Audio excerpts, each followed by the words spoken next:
জাগ্রত সমাজ সিভিক সোসাইটিকে ইনভলভ করা, এটা তো হচ্ছে লেটেস্ট টেকনিক যেটা উন্নত বিশ্বে হচ্ছে। আবার এটা আমাদের দেশে আস্তে আস্তে আসতে হবে, এর কোনো বিকল্প নাই। তবে আপাতত এই নারী ও শিশু নির্যাতন মামলা যারা করছে মিথ্যা, এদেরকে কিছু না কিছু ভাবে 2-4টা কাউন্টার কেস করতে হবে। এগুলি সব সত্য মামলা। কিছু বলার নেই, না করলে কে কি করবে? একটাও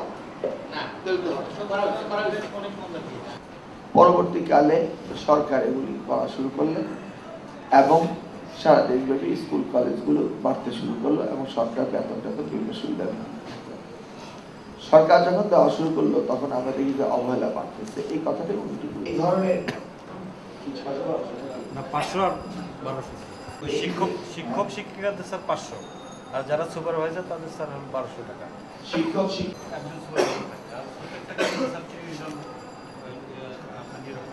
একটা ইউনিয়নে কয় টাকা দেওয়া হয়? ফিডব্যাক।